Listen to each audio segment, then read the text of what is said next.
بسم اللہ الرحمن الرحیم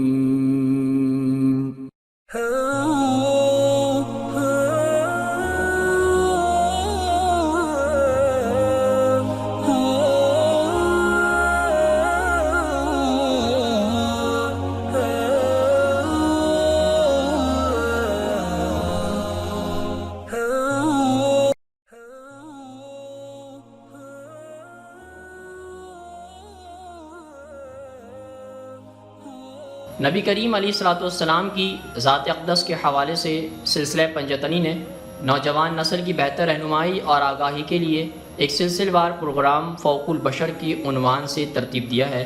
آج ہم انشاءاللہ اس سلسلے کی اگلی قسط کا آغاز کرتے ہیں۔ جیسا کہ مکہ اور مدینہ کے بیچ 622 سے لے کر 628 تک جاری چپلکش کے نتیجے میں کئی لڑائیاں لڑی گئیں، بازنطینی اور فارسی بھی اسی طرح ان سالوں کے دوران ایک دوسرے کے ساتھ گتم گتا رہے۔ 627 میں جب یہاں اللہ کے نبی علیہ السلام نے ابو سفیان کے بڑے لشکر کو خندق کی لڑائی میں نیچا دکھایا، اسی برس ہرقل نے بھی نینوی کے مقام پر فارس کی افواج کو غیر متوقع طور پر شکست سے دوچار کیا۔ قدیم شہری نینوی کا علاقہ آج کل شمالی عراق کا حصہ ہے۔ اس خلاف توقع جیت کے صرف 3 ماہ بعد ہی ہرقل کی افواج نے فارس کے مرکز مدائن پر دھاوا بول دیا اور خسرو کے محل پر قبضہ کر لیا۔ مدائن مستقبل میں جہاں بغداد شہر تعمیر ہوگا اسی کے قریبی واقع تھا۔ اس پیشتر پد پر خسرو کو خاصی ہزیمت اٹھانی پڑی اور شاہی گھرانے میں ناچاکی پیدا ہوئی، جس کا نتیجہ یہ اپنے بیٹے کے ہاتھوں خسرو کی ہلاکت کی صورت برآمد ہوا۔ بعد ازاں جب مقتول شہنشاہ خسرو کا بیٹا یعنی جواز سال خسرو ہرقل سے امن کی بھیک مانگ رہا تھا، انہیں دونوں میں یہاں اللہ کے نبی علیہ الصلوۃ والسلام اور ابو سفیان کے بیچ حدیبیہ کے مقام پر صلح کے معاہدے پر دستخط کیے جا رہے تھے۔ فرق یہ ہے کہ ہرقل نے خسرو کی درخواست مسترد کر دی تھی۔ بازنطینی شہنشاہ نے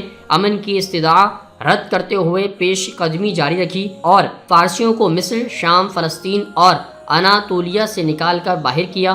اگست 629 میں دوبارہ سے قسطنطنیہ پر قبضہ جما لیا۔ جب آپ علیہ الصلوۃ والسلام یہاں مکہ میں عمرہ ادا کر رہے تھے، اس وقت ہرقل یروشلم کی زیارت پر نکلا ہوا تھا۔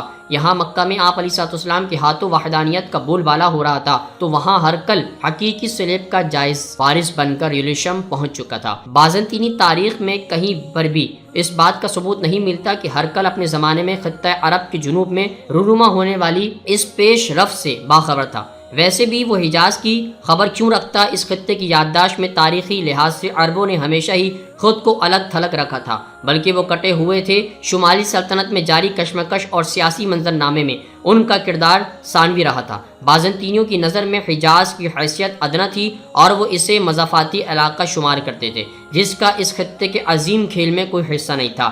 حجاز کے صحرا میں آنے والی تبدیلیوں سے کسی کی صحت پر کوئی اثر نہیں پڑتا تھا اور یہ ہمیشہ سے یوں ہی رہا تھا۔ معزز دوستو، آج کی گفتگو کا اختتام ہوا۔ انشاءاللہ کل آپ سے پھر ملاقات کریں گے ایک نئے ذکر اور فکر کے ساتھ۔ اپنا بہت سارا خیال رکھیے گا۔ اللہ حافظ۔